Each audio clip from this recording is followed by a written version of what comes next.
fire. Use powerful, emotional words. Use short words that create images or pictures.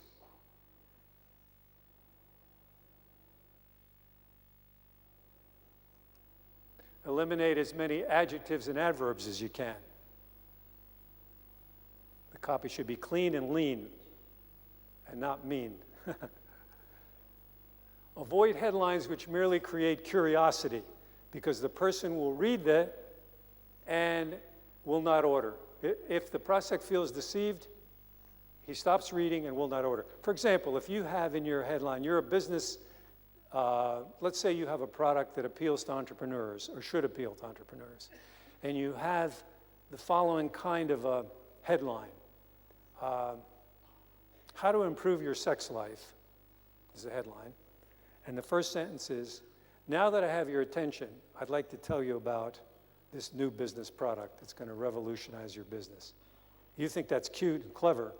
The reader thinks, I've been tricked. They stop reading it, they'll never buy from you, and probably never should buy from you when you use those kind of tricks. Forget tricks, forget cutesy. Doesn't work. The only thing that works is direct, clear, honest benefits. They either can be obvious benefits, once they're identified, or hidden benefits. So do not attempt to be catchy or cute in your headlines, as do most copywriters.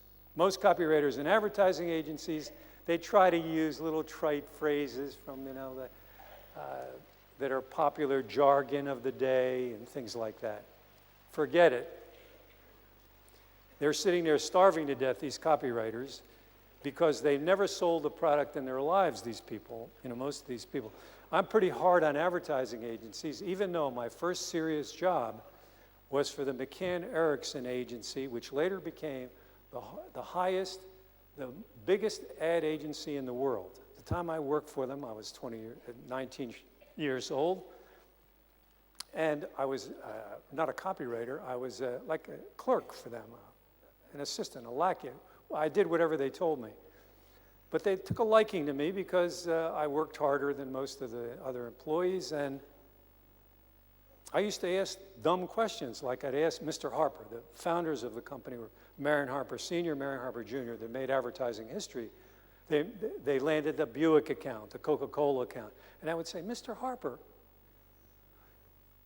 the company's just landed the Buick account. Can I ask a question? He'd say, yeah. I'd say, well, how do you know the people buying the Buicks aren't doing it because of the styling, because of the fenders, because of the beautiful colors?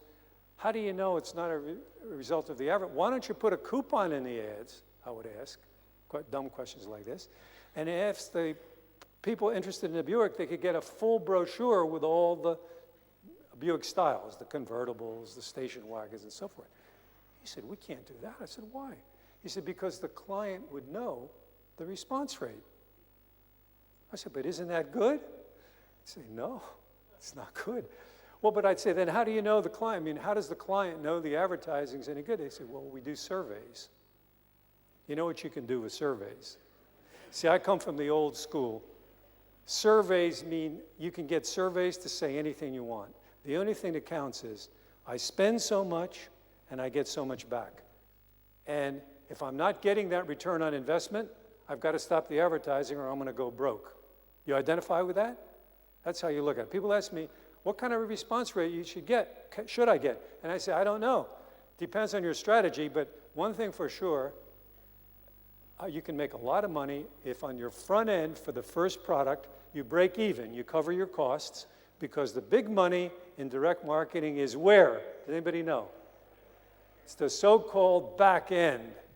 To me, it sounds a little bit indecent, the back end, but what it really is are the follow-up products that you have for the people you've captured on the front end.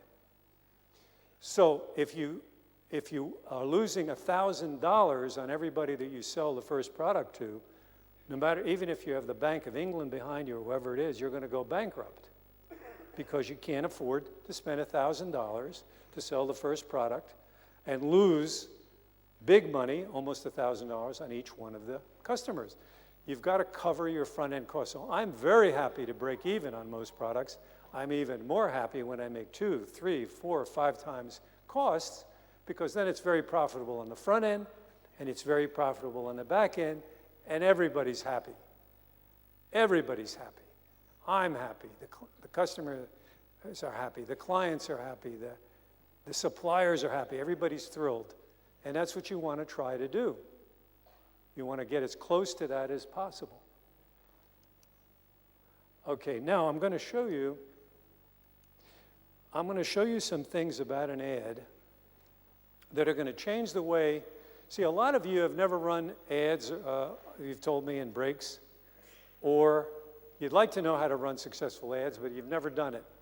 And there's great opportunities for a lot of you to sell off the page. Either one of 2 things you sell. Either you sell a person to be an inquirer and a prospect for a more full-blown offer, or you sell directly off the page. I've made millions selling directly off the page. And I've made more millions selling on a 2-step basis. The way I make that judgment is, if I need more copy than I can get on one page, then I do it on a 2-step basis. If I can make money on the front end with 1 page of copy, I sell on the front end. Make sense? Very simple. So I'm going to show you some secrets behind a space ad that people just are not aware of because they haven't. And see, what I'm sharing with you, by the way, are not some theory that I learned in some book. I'm sharing what I got my teeth kicked in learning. So you don't have to get your teeth kicked in learning it. You can perhaps learn yourself if you want. You can take the next 25 to 30 years and get your teeth kicked in every day, and maybe you'll learn as much, maybe you'll learn more than I've learned. But don't you like the idea of shortcutting the process, of knowing what to look for? That's what I'm doing up here. You like that, huh? Okay, I'm going to show you a way to look at ads, and this applies not only to ads, it applies to brochures, it applies to virtually any form of copy that you're going to have. But let's talk specifically about ads to begin with before we complicate it with other delivery systems. I'm going to show you what to look for in the ad that are not readily apparent to the consumer, not readily apparent to most people. I'm going to take you behind the scenes of an ad, if you will. Would that be helpful? Okay, here's what we're going to do. See this ad? I'm going to just point out several things to you. First of all, is there a red light on this thing or no? I didn't bring my pointer. Okay. Look at the headline and notice that the headline typefaces are what's called upper and lower case. Capital letters with lowercase letters next to the letter. That is the most readable form of headline copy that you should use. Don't use anything else.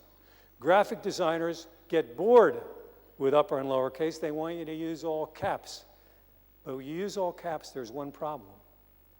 The people that have the money to buy your products usually are over 35, over 40, and a lot of them have glasses, reading glasses, and you want to make it easy to read.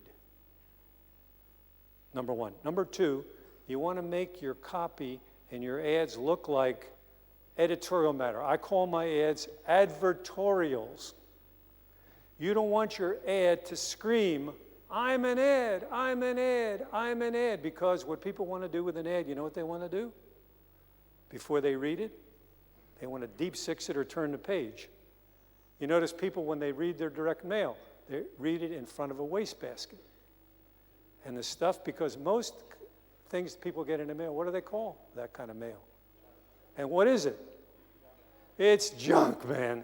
It looks terrible. And one of the things that's on it, these big headlines that are screaming at the person. You can't scream at people and get their attention and hold their attention. And that's what, and they're hard to read. So use upper and lower case always. You notice there are quotation marks around the headline. A quotation mark, studies show 27% more people read and retain what the headline says with quotation marks because it connotes, indicates somebody important said it. And somebody important did say it. You know who it was? It was me. And when you're writing your copy, are you important? Put what you, very often, most of the time, we put our headlines in quotation marks. Next, see the P. The first word in the copy is picture yourself enjoying the looks. Picture, the word picture.